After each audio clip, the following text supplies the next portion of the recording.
नमस्कार साथियों, मेरा नाम है रोहित चैडवाल। आप देख रहे हैं पपलाज एजुकेशन। तो दोस्तों, वीडियो में आगे बढ़ने से पहले मैं आपसे एक छोटी सी रिक्वेस्ट करता हूं। प्लीज़ आप हमारे चैनल पर पहली बार आए हैं तो प्लीज़ चैनल को ज़रूर सब्सक्राइब कीजिए और बेल आइकन को ऑन कीजिए ताकि आने वाली नोटिफिकेशन आप तक पहुँचती रहे। ठीक है दोस्तों। तो दोस्तों, आज हम बात करने वाले हैं प्रस्तावना क्वेश्चन नंबर 68। तो दोस्तों, इससे पहले ही मैं 67 प्रस्तावना क्वेश्चन बनाकर चैनल की प्लेलिस्ट पर अपलोड कर चुका हूँ। एक बार आप चैनल की प्लेलिस्ट में जाकर जरूर विजिट कीजिएगा। आपको वहाँ पर बहुत सारी प्रस्तावना क्वेश्चन मिल जाएगी। जो भी प्रस्तावना क्वेश्चन आपको अच्छी लगे, प्रकरण आपको अच्छा लगे, वो अपने आप डायरी में बना सकते हो। तो दोस्तों, प्रस्तावना क्वेश्चन का जो मुख्य उद्देश्य होता है वो पूर्व ज्ञान से नवीन ज्ञान की ओर बढ़ना होता है। जो नवीन ज्ञान हमें प्राप्त होगा वही हमारा क्या होगा, प्रकरण। ठीक है दोस्तों। तो दोस्तों, सबसे पहले आप अपना नाम लिख लीजिए। जैसे मैंने लिख रखा है रोहित चैडवाल। कक्षा B.Ed फर्स्ट ईयर या सेकेंड ईयर, जो भी आपकी कक्षा है वह आप अपने अनुसार इसमें सिलेक्ट कर सकते हो। विषय हमारा हो जाएगा भूगोल। प्रकरण हमारा हो जाएगा प्राकृतिक संसाधन। दिनांक में आप लिख लीजिएगा जिस दिन आप स्कूल या कॉलेज में आप प्रस्तावना क्वेश्चन पढ़ाओगे उस दिन के आप इसमें दिनांक सेलेक्ट कर लीजिएगा। कालांश हमारा हो जाएगा प्रथम कक्षा, हमारा हो जाएगा 9, समय हमारा हो जाएगा 5 से 7 मिनट। ठीक है दोस्तों। क्रम संख्या के अंतर्गत हम प्रश्नों की क्रम संख्या लिख देंगे। छात्र अध्यापक क्रिया के अंतर्गत हम प्रश्न लिख देंगे और विद्यार्थी क्रिया के अंतर्गत हम उत्तर लिख देंगे और कौशल घटक के अंतर्गत हम कौशल घटक लिख देंगे। ठीक है दोस्तों। तो दोस्तों, कौशल घटक में आपको वीडियो के लास्ट में बताऊंगा। जब तक आप हमारे साथ वीडियो में जुड़े रहिएगा। पहला प्रश्न हम बच्चों से पूछेंगे, परिवहन के कुछ साधनों के नाम बताइए। परिवहन के कुछ साधनों के नाम बताइए।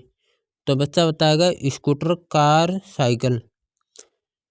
दूसरा प्रश्न हम बच्चों से पूछेंगे, ये साधन मुख्यतः किस धातु के बने होते हैं। तो बच्चा बताएगा लोहे धातु के। तीसरा प्रश्न हम बच्चों से पूछेंगे, लोहा तांबा किस श्रेणी में आता है। तो बच्चा बताएगा खनिजों में। चौथा प्रश्न हम बच्चों से पूछेंगे, हमारी प्रकृति से मिलने वाले जल, मृदा, खनिज क्या कहलाते हैं। तो बच्चा बताएगा प्राकृतिक संसाधन। जो चीज़ हमें प्रकृति से प्राप्त होती है वो क्या कहलाएगी, प्राकृतिक संसाधन। ठीक है दोस्तों। पांचवा प्रश्न हम बच्चों से पूछेंगे, प्राकृतिक संसाधन के बारे में आप क्या जानते हैं। तो दोस्तों, कोई भी बच्चा इसके बारे में जवाब नहीं दे पाएगा।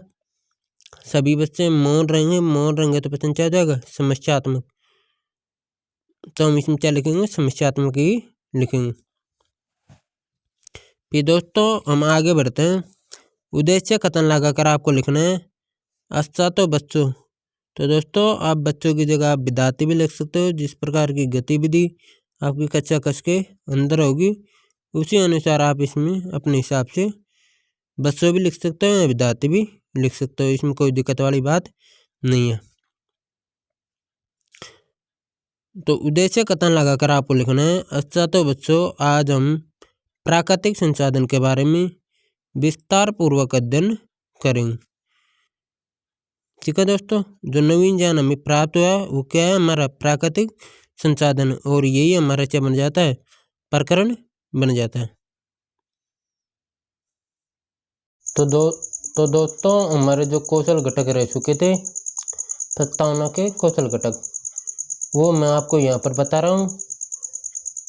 क्योंकि वहाँ पर जगह नहीं थी इसलिए मैं आपको वीडियो के लास्ट में बता रहा हूँ। तो आपको क्या करना है, प्रस्तावना कौशल के जो कौशल घटक हैं उनको प्रश्नों के सामने लिखना है आपको।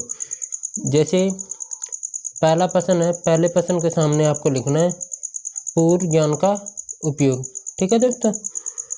और दूसरे प्रश्न के सामने आपको लिखना है क्रमबद्धता। ठीक है दोस्तों। तीसरे प्रश्न के सामने आपको लिखना है उचित युक्ति का उपयोग। ठीक है। चौथे प्रश्न के सामने आपको लिखना है विद्यार्थी के उत्तरों का उपयोग। ठीक है दोस्तों। पांचवें प्रश्न के सामने आपको लिखना है प्रस्तावना की अवधि। ठीक है दोस्तों। तो ये थे हमारे प्रस्तावना के कौशल घटक। ठीक है दोस्तों।